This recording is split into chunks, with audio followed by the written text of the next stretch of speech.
Não houve aviso. Não houve mensagem. Não houve tempo para entender. O céu simplesmente se abriu. Em poucos minutos, cidades desapareceram dos radares, comunicações caíram em todo o planeta, e a humanidade percebeu, tarde demais, que não estava mais sozinha. Não foi um ataque cirúrgico. Foi uma demonstração de força. O que você vai ouvir agora é o relato dos primeiros dias da invasão. Do instante em que o mundo entendeu que aquela não seria uma guerra por território, mas por sobrevivência. Se você gosta de histórias de ficção científica, invasões alienígenas e guerras épicas, inscreva-se no canal e acompanhe essa história até o fim. Algumas guerras começam com tiros. Essa começou com o silêncio.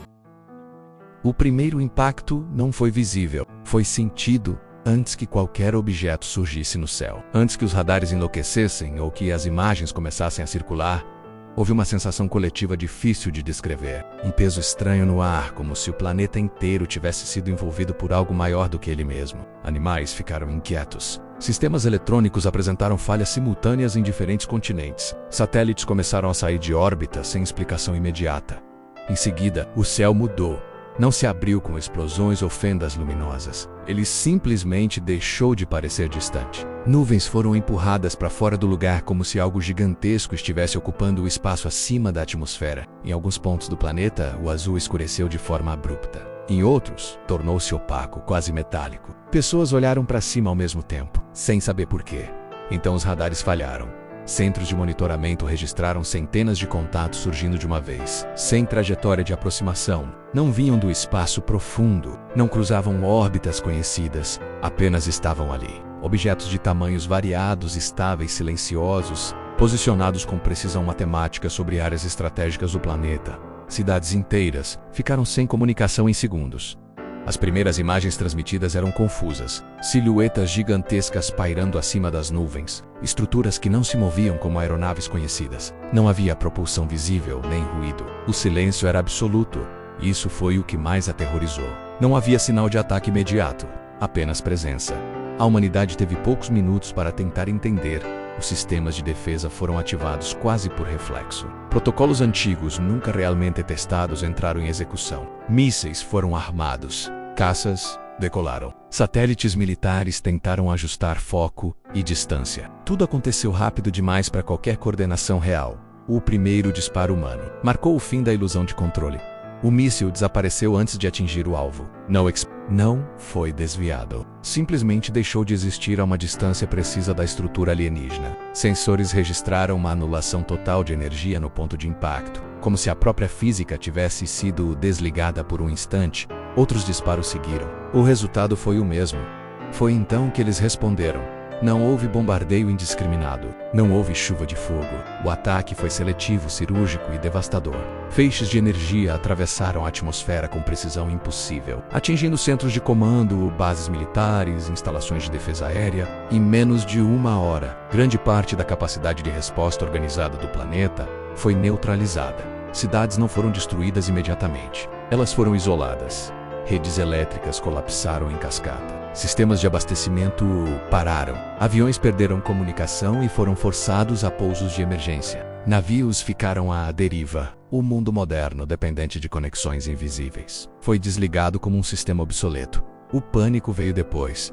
Milhões de pessoas tentaram fugir sem saber de que ou para onde. Estradas ficaram bloqueadas. Informações contraditórias se espalharam mais rápido do que qualquer exército poderia reagir. Alguns governos tentaram negar, outros tentaram negociar. Nenhuma tentativa recebeu resposta. Não havia mensagem, não havia exigência, não havia explicação. As estruturas no céu permaneceram imóveis, observando. Somente quando as primeiras tropas alienígenas desceram à superfície é que a guerra deixou de ser abstrata. Não eram hordas. Não eram criaturas monstruosas correndo pelas ruas. Eram unidades organizadas, descendo em pontos específicos, avançando com objetivos claros, ignoravam civis sempre que possível. Neutralizavam qualquer resistência com eficiência. Assustadora, eles não estavam ali para destruir tudo, estavam ali para vencer. Os exércitos humanos, fragmentados e descoordenados, tentaram reagir como puderam. Tanques enfrentaram armas que atravessavam blindagens como papel. Infantaria foi superada por tecnologia que antecipava movimentos. A diferença não era apenas tecnológica, cada movimento humano parecia já ter sido previsto em menos de 2 dias. A palavra invasão já não era suficiente para descrever o que estava acontecendo. Não era uma ocupação lenta, não era um cerco. Era uma campanha relâmpago em escala planetária. E o mais aterrador de tudo, não era a força dos invasores, era a sensação crescente de que a Terra não estava sendo atacada por ódio, mas por necessidade, como se aquela guerra tivesse sido planejada há muito tempo, como se o planeta fosse apenas mais um passo em algo muito maior, e aquele era apenas o começo.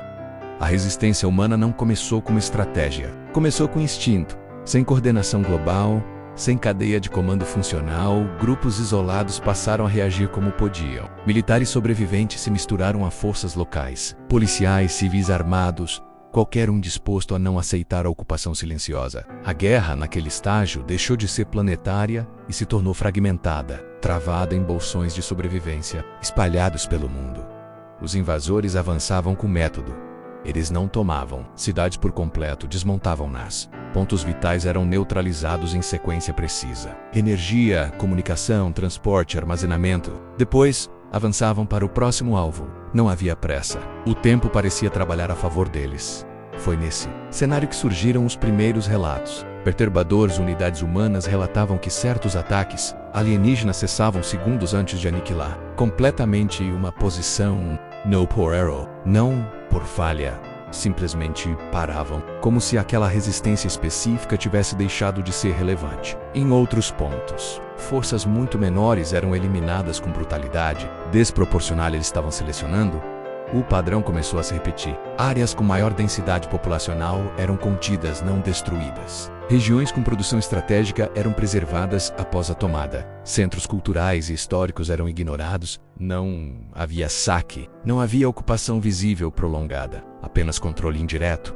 A humanidade começou a entender tarde demais que aquela guerra não era sobre território, era sobre viabilidade em bunkers improvisados e centros de comando subterrâneos. Analistas tentavam decifrar o comportamento inimigo com os poucos dados disponíveis. As conclusões convergiam para algo inquietante. Os alienígenas não estavam testando armas humanas, estavam testando respostas humanas, medindo adaptação, improvisação, cooperação sob colapso. Cada contra-ataque parecia alimentar um modelo maior. As primeiras vitórias humanas, raras e custosas, só ocorreram quando a imprevisibilidade entrou em jogo. Ataques descoordenados, ações desesperadas, sacrifícios que não faziam sentido estratégico. Em alguns casos, isso confundiu os sistemas alienígenas por tempo suficiente para causar dano real. Mas o aprendizado foi rápido em poucos dias. As brechas deixaram de funcionar. As táticas improvisadas passaram a ser antecipadas. As rotas de fuga eram bloqueadas antes mesmo de serem usadas. Emboscadas falhavam como se o inimigo estivesse sempre um passo à frente. Não era reação, era previsão. Relatórios de campo começaram a mencionar algo ainda mais alarmante. Mudanças no comportamento humano sob observação direta. Soldados relatavam sensação de pressão mental durante confrontos mais longos. Dificuldade crescente de tomar decisões espontâneas. Como se a simples presença alienígena impusesse uma ordem invisível ao ambiente. Alguns grupos simplesmente congelaram em combate. Não por medo comum, mas por uma paralisia estranha, quase irracional. Depois, esses mesmos grupos eram neutralizados sem esforço. Outros que resistiam de forma caótica e emocional duravam mais. O padrão se confirmou rápido demais para ser ignorado.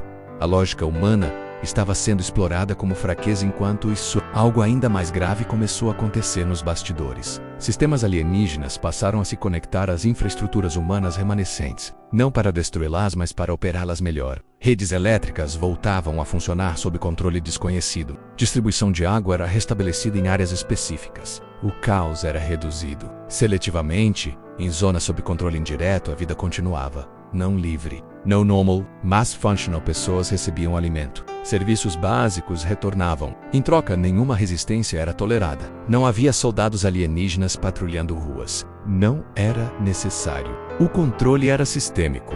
Alguns começaram a colaborar, não por traição consciente, mas por sobrevivência lógica. Onde o sistema funcionava, o sofrimento diminuía. Onde havia resistência, o colapso era total. A linha entre lutar e viver começou a se desfazer. Foi nesse ponto que a palavra invasão começou a perder o sentido. Aquilo não era uma conquista militar tradicional, era uma reestruturação forçada, um processo frio, contínuo, onde cada decisão humana parecia já ter sido considerada antes mesmo de ser tomada.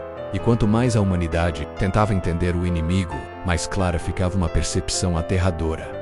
A guerra não estava sendo vencida com força esmagadora, mas com compreensão absoluta, como se a Terra tivesse sendo desmontada, analisada e remontada não como um mundo a ser destruído, mas como um sistema a ser integrado. E ainda havia algo pior por vir, porque, se aquela era apenas a fase de contenção, então o verdadeiro objetivo da invasão ainda não tinha sido revelado. A terceira fase da invasão não foi anunciada. Ela simplesmente começou quando a humanidade já estava cansada demais para perceber a transição. O ritmo da guerra diminuiu. Grandes ofensivas cessaram. O céu continuava ocupado pelas estruturas alienígenas, mas elas passaram a se mover com menos frequência, como se a presença constante já não fosse necessária. O silêncio voltou a dominar grandes regiões do planeta.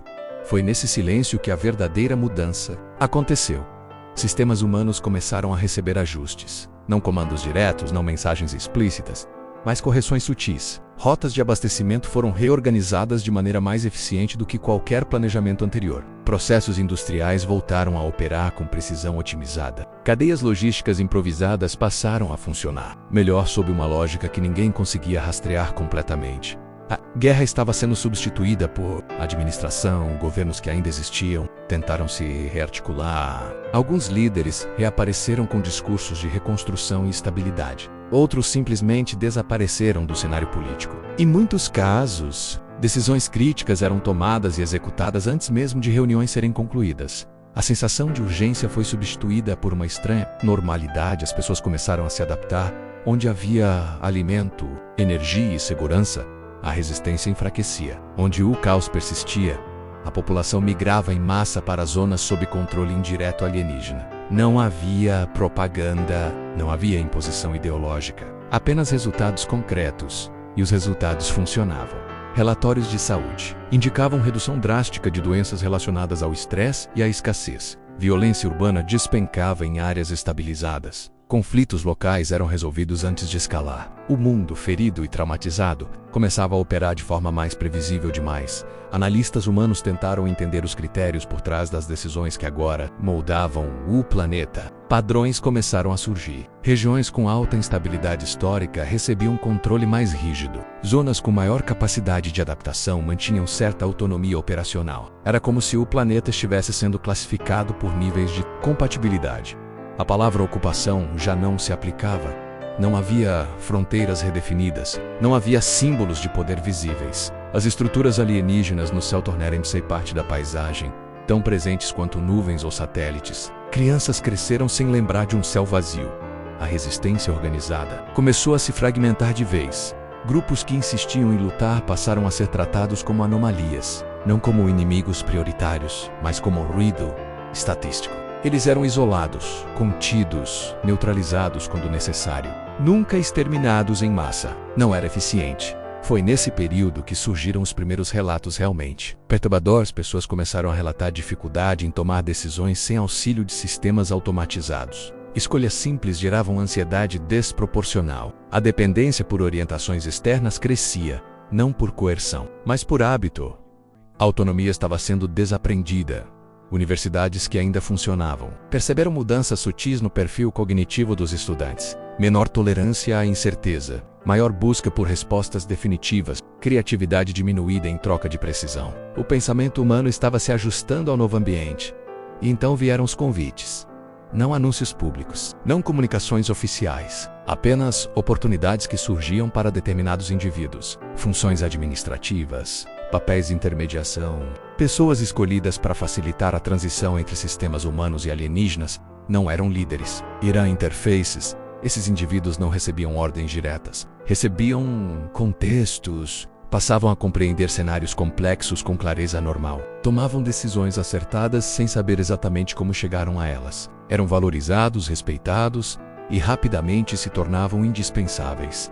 A humanidade estava sendo integrada por etapas. Alguns poucos começaram a perceber o perigo real. Não a perda de territórios, nem a submissão militar, mas algo mais profundo, a substituição gradual do critério humano pelo critério alienígena. O desaparecimento lento da dúvida, do erro, da escolha imperfeita. Mas esses alertas soavam cada vez mais deslocados, porque, para a maioria, o mundo estava melhor. Mais estável, mais funcional, a guerra parecia distante, quase um trauma antigo. E foi nesse momento, quando a humanidade começou a aceitar a nova ordem como inevitável, que ficou claro que a invasão nunca teve como objetivo destruir a Terra. Ela veio para ficar, e ainda não tinha terminado, porque a fase seguinte não seria sobre controle, seria sobre transformação.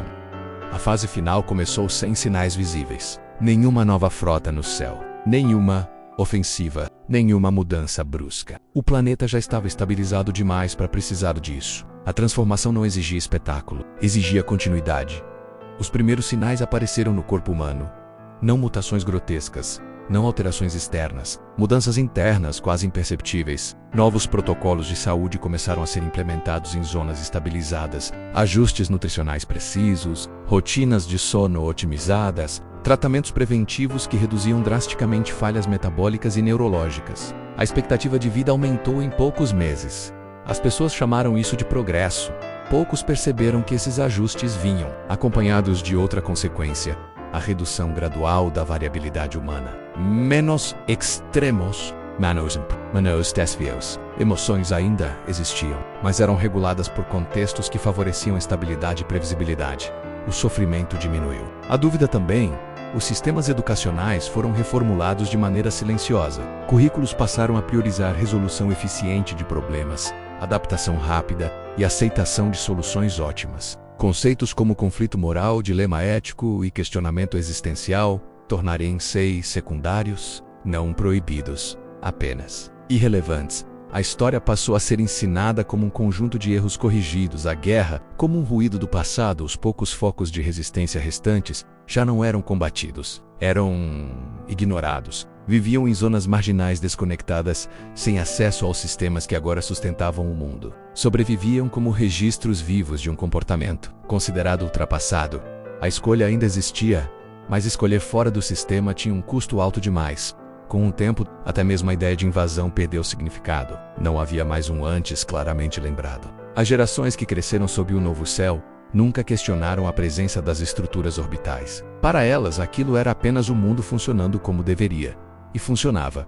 Crises globais deixaram de acontecer. Catástrofes naturais eram previstas e contidas. Conflitos armados simplesmente não se formavam. O planeta operava em equilíbrio constante, mantido por uma inteligência que compreendia variáveis demais para qualquer mente humana acompanhar. A humanidade não foi escravizada, foi incorporada. Últimos registros militares classificaram o conflito como encerrado, não por vitória ou derrota, mas por obsolescência do conceito de guerra. Não havia mais dois lados, apenas um sistema integrado, estável e funcional. Eu observo tudo isso com a clareza incômoda de quem entende tarde demais. Não fomos conquistados pela força. Não fomos subjugados pela violência. Fomos convencidos pela eficiência. A invasão venceu no momento em que deixamos de resistir, não por medo, mas por conforto. E talvez esse seja o detalhe mais perturbador de todos. O planeta está em paz. A espécie sobrevive. O futuro está garantido. Só não é mais inteiramente humano. E o céu continua lá em cima, silencioso, imóvel. Não como um símbolo de ameaça, mas como um lembrete constante de que a guerra acabou exatamente do jeito que eles planejaram. E assim, a guerra terminou, sem vencedores visíveis. Não houve um último tiro, nem uma rendição formal. Apenas um momento em que resistir deixou de fazer sentido. Quando a sobrevivência pareceu mais importante do que a liberdade. Quando a eficiência se tornou mais confortável do que a escolha. Talvez o maior erro da humanidade não tenha sido perder a guerra, mas aceitá-la como necessária. Se essa história te fez pensar, questionar ou enxergar o futuro com outros olhos, então ela cumpriu seu propósito. Inscreva-se no canal e acompanhe os próximos vídeos. Todos os dias, novas histórias de ficção científica exploram cenários extremos, invasões silenciosas e futuros possíveis. Porque algumas histórias terminam aqui, mas outras continuam dentro de quem escuta.